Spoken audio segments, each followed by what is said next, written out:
आज की वीडियो में हम लोग बात करेंगे विशिष्ट शिक्षकों का सेवा निरंतरता के बारे में और पे प्रोटेक्शन के बारे में। जैसा कि आप सभी जानते हैं, शिक्षा विभाग के द्वारा एक प्रेस नोट जारी किया गया था दोस्तों, जिसमें कहा गया था कि सभी विशिष्ट शिक्षकों को वेतन संरक्षण यानी पूर्ण वेतन संरक्षण का लाभ मिलेगा। कब से मिलेगा? योगदान की तिथि से मिलेगा। तो सक्षमता 1 पास करके जो विशिष्ट शिक्षक बने हैं वो 1 जनवरी से 7 जनवरी के बीच में ज्वाइन किए होंगे। बहुत लोग सक्षमता 2 पास करने के बाद मार्च में ज्वाइन किए होंगे। सभी शिक्षकों को योगदान की तिथि से वेतन संरक्षण का लाभ दिया जाएगा और वेतन निर्धारण किया जाएगा। एक ये चीज़ क्लियर हो गया दोस्तों। विभाग ने आपको पे प्रोटेक्शन आपके नियमावली में जो दिया हुआ था उसको जो है क्लियर कर दिया है कि पे प्रोटेक्शन का लाभ दिया जाएगा, इसके आधार पर उसको वेतन मिलेगा। अब तक जो है आपको कम वेतन मिल रहा था। 1 to 5 का 25,000 बेसिक पे के आधार पर, 6 to 8 का 28,000 के आधार पर, 9-10 का 31 के आधार पर और 11-12 का 32 के आधार पर 2003 से लेकर के 2022 तक बहाल जो भी स्थानीय निकाय के शिक्षक परीक्षा पास करने के बाद विशिष्ट शिक्षक बने थे, सबको एक ही जैसा वेतन मिल रहा था। लेकिन विभाग ने अब क्लियर कर दिया है कि नियमावली में जो चीज़ है आपको उसका लाभ दिया जाएगा, तो पे प्रोटेक्शन का लाभ दिया जाएगा। तो एक चीज़ आता है दोस्तों, सेवा निरंतरता। चूँकि नियमावली में सेवा निरंतरता का जिक्र नहीं है, सिर्फ और सिर्फ पे प्रोटेक्शन का जिक्र है। लेकिन पे प्रोटेक्शन का जिक्र है तो हाफ वे में विभाग ये मान रहा है कि आपने पहले सेवा किया है लेकिन उसका गणना नहीं कर रहा है। विभाग ये मान रहा है कि आप जो पहले सेवा किए थे उस समय जो आपका बेसिक पे था, मूल वेतन था, आप राज्यकर्मी बने हैं तो आपका मूल वेतन जो है उससे कम नहीं होगा। लेकिन वो जो पहले का सेवा है सिर्फ उसको नहीं गिन रहे हैं। तो आप इसको ऐसे समझ सकते हैं दोस्तों, जो विशिष्ट शिक्षकों का पे प्रोटेक्शन है, वेतन संरक्षण है, ये सेवा निरंतरता का ही एक पार्ट हो सकता है या फर्स्ट स्टेप हो सकता है। क्योंकि आपने जो सेवा किया है उसको नहीं गिन रहा है, लेकिन उस समय जो आप सेवा कर रहे थे, जो आपको वेतन दे रहा था, उसको गिना जा रहा है। तो इसीलिए दोस्तों, वेतन संरक्षण पे प्रोटेक्शन जो है सेवा निरंतरता का ही भाग हो सकता है। जैसा कि आप सभी जानते हैं कि कमेटी का गठन किया गया था 9 सितंबर को, 9 सदस्य समिति, जिसमें बहुत सारे ये थे दोस्तों कि एक था सेवा, जो पहला चीज़ था वो था सेवा निरंतरता। वेतन संरक्षण तो आपका नियमावली में है, प्रोन्नति भी आपके नियमावली में है, वेतन विसंगति एवं उसका आपसी वरीयता, विशिष्ट शिक्षक का जो वरीयता निर्धारण है ये भी नियमावली में दिया हुआ है। तो मोस्ट इम्पोर्टेंट चीज हो गया आपका सेवा निरंतरता, प्रोन्नति और वरीयता निर्धारण। वेतन संरक्षण आपके नियमावली में था, वो दे दिया गया है। तो ये 9 सदस्य टीम जो है, अब तक दोस्तों ये रिपोर्ट अभी विभाग को नहीं सौंपा है। जब ये 9 सदस्य टीम अपना रिपोर्ट सौंपेगा तो उसके आधार पर यह तय होगा कि विशिष्ट शिक्षकों को सेवा निरंतरता कब तक मिलेगा। लेकिन आप ये मान के चलें कि ये जो वेतन संरक्षण है ये सेवा निरंतरता का ही एक पार्ट हो सकता है, क्योंकि आपने जो पहले का सेवा किया है उस समय जो आपको वेतन दे रहा था वो वेतन को गिन रहा है कि आपका उस समय बेसिक पे कितना था, लेकिन आप जो सेवा किए हैं उसको नहीं गिन रहा है। आने वाले समय में दोस्तों आपको पता चलेगा कब तक सेवा निरंतरता मिलेगा या नहीं मिलेगा। एक ये चीज़ हो गया। बहुत से शिक्षकों में ये संशय है कि वेतन निर्धारण जो किया जा रहा है, अक्टूबर का जो वेतन मिलेगा कितना मूल वेतन के आधार पर मिलेगा या कितना ग्रॉस सैलरी होगा। इसको आप इस चार्ट के माध्यम से समझ सकते हैं दोस्तों। जो 2003 के शिक्षक हैं, 1 जनवरी को अगर वो नियोजित रहते तो उनका बेसिक पे 31,340 रुपया होता। चूँकि वो विशिष्ट शिक्षक बन गए हैं, इसके आसपास का जो इंडेक्स होगा वो 31,670 रुपया होगा। जो 2006 के शिक्षक हैं, 1 जनवरी 2025 को उनका 30,420 रुपया होता बेसिक पे, और 30,420 के आसपास का जो बेसिक पे होता है वो 30,750 रुपया होता है। 2008-10 के जो शिक्षक हैं 28,660 रुपया होता है। विशिष्ट बनने के बाद उनका 28,980 रुपया हो जाएगा। उसी तरह से जो दक्षता अनुत्तीर्ण है, दक्षता अनुत्तीर्ण का मतलब हुआ कि बहुत से शिक्षक ऐसे होंगे, नियोजित शिक्षक छठा फेज को छोड़ करके, जिनका बेसिक पे 25,000 से बहुत कम होगा, लेकिन परीक्षा पास करने के बाद वो विशिष्ट शिक्षक बने हैं तो उनका कम से कम बेसिक पे 25,000 27,000 रुपया हो जाएगा। उसके बाद है दोस्तों 2014 के जो 1 to 5 के शिक्षक हैं 27,010 रुपया नियोजित रहते हुए होता। विशिष्ट बनने के बाद जनवरी 2025 से उनका 27,320 रुपया बेसिक पे होगा। और जो बीएड किए हुए शिक्षक थे दोस्तों 1 to 5 का 16,830 रुपया उनका बेसिक पे था, छठा फेज वाले 2022 वाले, और उनका 25,000 रुपया हो गया है। और सबसे ज़्यादा जो फायदा हुआ है दोस्तों वो 1 to 5 डीएलएड और बीएड वो 6th फेज को हुआ है। चूँकि बीएड वाले का बेसिक पे 16,830 रुपया था और जहाँ तक बात डीएलएड का है उनका 23,280 रुपया होता। चूँकि वो विशिष्ट शिक्षक बन गए हैं तो उनका बेसिक पे सीधा 25,000 रुपया हो गया है। और 1 जुलाई 2025 को सक्षमता 1 पास करने वाले शिक्षक को इंक्रीमेंट मिल गया है तो छठा फेज वाले को 25,750 रुपया बेसिक पे हो गया है। ये चार्ट है दोस्तों जिसके माध्यम से आप देख सकते हैं कि ईयर के अनुसार आपका बेसिक पे कितना होगा। जो 2014 के 6 to 8 के शिक्षक थे 29,410 रुपया उनका बेसिक पे होता, इसके आसपास का बेसिक पे 29,700 रुपया हो जाएगा। जो अनट्रेंड थे 28,550 रुपया होता, इनके आसपास का 28,840 रुपया हो जाएगा। तो इस प्रकार से दोस्तों 1 to 5 6 to 8 दोनों प्रकार के जो शिक्षक हैं उनका जो वेतन निर्धारण होगा किस बेसिक पे होगा वो आप यहाँ पर देख सकते हैं। जो विशिष्ट शिक्षक हैं दोस्तों 2003 से लेकर के 2022 तक बहाल जो भी शिक्षक हैं, एक तो ये हो गया कि नियोजित रहते हुए उनका वेतन, एक हो गया कि वेतन संरक्षण के साथ उनका वेतन, एक हो गया सेवा निरंतरता के साथ उनका वेतन। तीनों तरह से आपको जो है वेतन कैलकुलेट करके बताऊंगा दोस्तों। जो 2003 से लेकर के 2005 तक के शिक्षक हैं उनका बेसिक पे इंडेक्स 14 के अनुसार जनवरी 2025 से 31,340 रुपया होता है। इसमें डीए 58% 18,177 रुपया हो जाएगा। एचआरए 5% के अनुसार 1,567 रुपया हो जाएगा। मेडिकल 1,000 रुपया हो जाएगा और इनका एनपीएस अकाउंट में जमा होगा, ईपीएफ अकाउंट में जमा होगा 3,600 रुपया।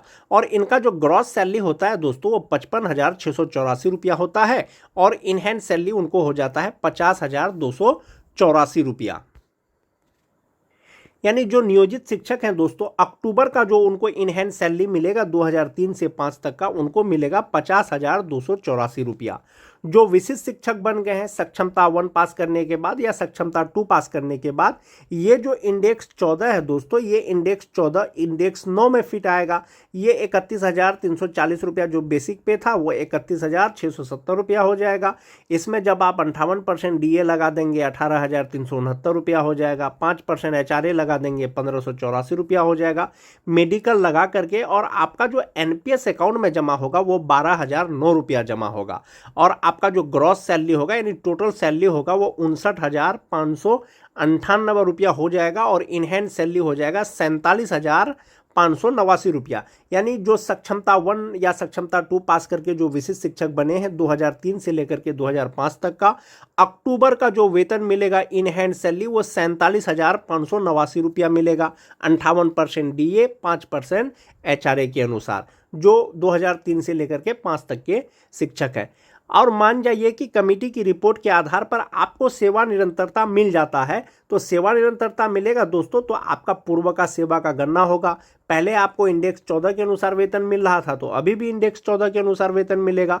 तो ये जो बेसिक पे है 31,340 से पहले 31,670 रुपया हुआ था, अब बढ़ करके वो 36,710 रुपया हो जाएगा। जब आप उसमें डीए लगाएंगे एचआरए लगाएंगे मेडिकल लगाएंगे 13,920 रुपया आपका एनपीएस अकाउंट में जमा होगा और ग्रॉस सैलरी हो जाएगा आपका 68,928 रुपया और इन हैंड सैलरी होगा आपका 55,008 रुपया। यानी कि सेवा निरंतरता मिलने के बाद जो आपका इन हैंड सैलरी होगा वो 55,008 रुपया होगा। आप ग्रॉस सैलरी के हिसाब से आप ऐसे देख सकते हैं दोस्तों, जो 2003 से लेकर के 2005 तक के शिक्षक हैं, एक तो वो राजकर्मी नहीं है, उनका ग्रॉस सैलरी होता है 55,684 रुपया और वेतन संरक्षण के साथ में उनका ग्रॉस सैलरी होता है 59,598 रुपया। यहाँ पर आपको 4,000 का डिफरेंस है। इसका मतलब है कि वेतन संरक्षण मिलने के बाद भी जो विशिष्ट शिक्षक है नियोजित से उनको 4,000 4,500 रुपया वेतन ज़्यादा मिलेगा। और अगर आने वाले समय में सेवा निरंतरता मिल जाएगा तो ये 9,000 और बढ़ जाएगा। यानी कि सेवा निरंतरता मिलने के बाद 13,000 का कम से कम जो है वेतन में वृद्धि हो जाएगा 2003 से लेकर के 2005 तक के शिक्षकों का। अभी आप फिलहाल ये मान के चलें कि नियोजित को जो इनहेंस सैलरी मिलेगा 50,284 रुपया मिलेगा। विशिष्ट शिक्षक को वेतन संरक्षण के अनुसार फिलहाल 47,589 रुपया मिलेगा। यदि 2025 में ही अगर सेवा निरंतरता मिल जाता है तो इनहेंस सैलरी 55,008 रुपया हो जाएगा। ये 2003 से लेकर के 2005 तक के शिक्षक का वेतन हुआ। अब बात करेंगे दोस्तों 2006-07 के शिक्षक का। इंडेक्स 13 के अनुसार जनवरी 2025 से उनका बेसिक पे 30,420 रुपया होता है। दिसंबर 2024 तक 29,530 रुपया था। इसमें आप जब DA 58% जोड़ेंगे, 5% HRA जोड़ेंगे, मेडिकल लगा करके उनका EPF अकाउंट में 36 रुपया जमा होगा और ग्रॉस सैलरी होगा 52,385 रुपया, जो 2006-07 के नियोजित शिक्षक हैं, विशिष्ट शिक्षक नहीं बने हैं। और इनहेंस सैलरी उनका हो जाएगा 48,785 रुपया। इसका मतलब है दोस्तों जो नियोजित शिक्षक अभी भी हैं 2006-07 के, अक्टूबर का जो उनको वेतन मिलेगा वो 48,785 रुपया मिलेगा। वहीं पर ये जो शिक्षक अगर विशिष्ट शिक्षक बन गए हैं तो ये इंडेक्स 13 इंडेक्स 8 में आकर के फिट बैठेगा और 30,420 रुपया उनका हो जाएगा 30,750 रुपया, यानी फिटमैन मैट्रिक्स टेबल के अनुसार। जब आप इसमें 58% DA जोड़ेंगे तो 17,835 रुपया हो जाएगा। इसमें HRA जोड़ेंगे, मेडिकल जोड़ेंगे तो और इनका NPS अकाउंट में जमा होगा दोस्तों 11,660 रुपया और जो ग्रॉस सैलरी होगा वो 57,894 रुपया हो जाएगा 2006-07 के शिक्षकों का। और इनहेंस सैलरी इनका हो जाएगा 46,234 रुपया।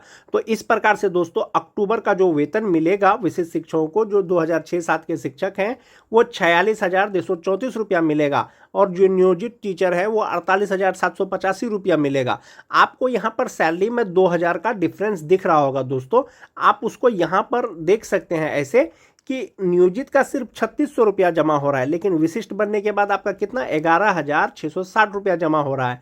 तो कहीं ना कहीं आपको 8,000 का दोस्तों प्रॉफिट है इन सैलरी। इनहेंस सैलरी भले ही आपका कम हो, अगर इनको सेवा निरंतरता मिलेगा तो पहले इंडेक्स 13 के अनुसार मिल रहा था तो अभी भी इंडेक्स 13 के अनुसार मिलेगा।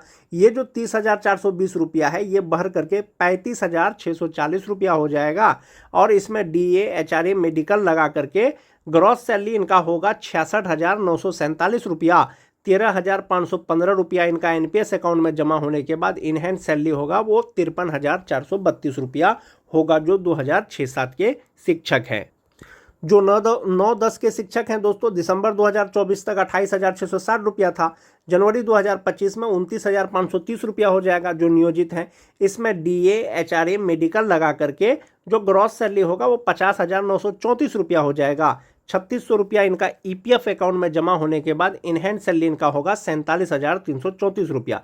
इसका मतलब है जो 2009-10 के शिक्षक हैं अक्टूबर का जो उनको वेतन मिलेगा वो 47,334 रुपया मिलेगा। जो विशिष्ट शिक्षक बने हैं 9-10 के, ये इंडेक्स 12 इंडेक्स 7 में आकर के फिट बैठेगा और ये 29,530 रुपया 29,850 में आ जाएगा। इसमें DA HRA मेडिकल लगा करके जो ग्रॉस सैलरी होगा उनका 56,229 रुपया होगा। 11,319 रुपया NPS अकाउंट में जमा होने के बाद इनहेंस सैलरी 44,910 रुपया हो जाएगा, जो उनको अक्टूबर में मिलेगा। यदि 9-10 के ही शिक्षक को सेवा निरंतरता मिलेगा तो ये 29,530 बेसिक पे 34,610 रुपया हो जाएगा। इसमें DA HRA मेडिकल लगा करके ग्रॉस सैलरी 65,041 रुपया हो जाएगा। 13,124 रुपया इनका NPS अकाउंट में जमा होने के बाद 51,917 रुपया इनहेंस सैलरी हो जाएगा। लेकिन फिलहाल आप ये मान के चलें जो नियोजित शिक्षक है इनहेंस सैलरी 47,334 रुपया और जो विशिष्ट शिक्षक है 44,910 रुपया होगा। सेवा निरंतरता मिलने के बाद उसका इनहेंस सैलरी ये हो जाएगा यदि 2025 में ही सेवा निरंतरता मिलता है। मोस्ट इंपोर्टेंट चीज जो TT पास शिक्षक है दोस्तों, इंडेक्स 11 के अनुसार जनवरी 2025 में उनका बेसिक पे 27,010 रुपया होता है जो विशिष्ट शिक्षक नहीं बने हैं। इसमें DA 58%, 5% HRA मेडिकल लगा करके इनका जो ग्रॉस सैलरी होता है वो 46,827 रुपया होता है। 3600 रुपया उसका NPS अकाउंट में जमा होने के बाद जो इनहेंस सैलरी है वो 43,227 रुपया होता है। यानी TT पास वैसे शिक्षक जिनकी बहाली 13 से 16 के बीच में हुई थी, अक्टूबर का जो उनका इनहेंस सैलरी होगा या मिलेगा वो 43,227 रुपया होगा। जो विशिष्ट शिक्षक बन गए हैं तो ये इंडेक्स 14 इंडेक्स 4 में आकर के फिट बैठेगा और ये 27,010 रुपया जो बेसिक पे है वो 27,320 रुपया हो जाएगा। इसमें डीए एचआरए मेडिकल जब आप लगाएंगे तो ग्रॉस सैलरी 51,545 रुपया हो जाएगा। 10,360 रुपया एनपीएस अकाउंट में जमा होने के बाद जो इनहैंस सैलरी होगा वो 41,185 रुपया होगा। यानी टीटी पास शिक्षक जो विशिष्ट शिक्षक बने हैं उनका इनहैंस सैलरी होगा अक्टूबर से 41,185 रुपया। यदि आने वाले समय में सेवा निरंतरता मिल जाता है तो ये 27,320 रुपया जो बेसिक पे है वो 33,600 रुपया हो जाएगा। इसमें डीए एचआरए मेडिकल लगा करके जो ग्रॉस सैलरी होगा वो 63 रुपया होगा, 63,170 रुपया होगा। 12,741 रुपया इनका एनपीएस अकाउंट में जमा होने के बाद जो इनहैंस सैलरी होगा वो 50,429 रुपया हो जाएगा सेवा निरंतरता मिलने के बाद। लेकिन जो नियोजित हैं टीटी पास उनको इनहैंस सैलरी अक्टूबर का 43,287 रुपया मिलेगा। जो विशिष्ट शिक्षक बने हैं 41,185 रुपया मिलेगा। जो छठा फेज के शिक्षक हैं दोस्तों इंडेक्स 3 के अनुसार 22,600 रुपया उनका होता है बेसिक पे जो नियोजित हैं। इसमें डीए एचआरए मेडिकल लगा करके ग्रॉस सैलरी 39,638 रुपया होता है। 3,600 रुपया उनका ईपीएफ अकाउंट में जमा होने के बाद जो इनहैंस सैलरी होता है वो 36,038 रुपया होता है। वेतन संरक्षण के साथ जब इसका वेतन निर्धारण होगा तो 25,750 रुपया 1 जुलाई 2025 से इनका बेसिक पे होगा। इसमें डीए एचआरए मेडिकल लगा करके ग्रॉस सैलरी 48,638 रुपया हो जाएगा। 9,764 रुपया उनका एनपीएस अकाउंट में जमा होने के बाद जो इनहैंस सैलरी होगा वो 38,874 रुपया होगा। यदि सेवा निरंतरता मिलेगा तो ये 25,750 रुपया 26,520 रुपया हो जाएगा। डीए एचआरए मेडिकल लगा करके ग्रॉस सैलरी 50,064 रुपया होगा। 10,056 रुपया एनपीएस अकाउंट में जमा होने के बाद इनहैंस सैलरी 40,008 रुपया होगा। तो छठा फेज के जो बेसिक ग्रेड के शिक्षक हैं दोस्तों जो नियोजित हैं उनका इनहैंस सैलरी 36,038 रुपया हो जाएगा। जो विशिष्ट शिक्षक बन गए हैं उनका 38,874 रुपया हो जाएगा। तो इस प्रकार से दोस्तों अक्टूबर महीने का जो इनहैंस सैलरी होगा जो छठा पेज वाले हैं वो इतना होगा, विशिष्ट का इतना होगा, नियोजित जो टीटी पास शिक्षक हैं दोस्तों विशिष्ट का 41,185 रुपया और नियोजित का 43,227 रुपया। जो 2003-5 के हैं नियोजित का 50,284 रुपया और विशिष्ट का 47,589 रुपया। ये इनका इनहैंस सैलरी होगा। और जिस प्रकार से विभाग के द्वारा निर्देश दिया गया है दोस्तों वेतन निर्धारण के उपरांत अक्टूबर का जो वेतन मिलेगा इनहैंस सैलरी विशिष्ट शिक्षकों का वेतन संरक्षण के साथ में वो इतना ही मिलेगा।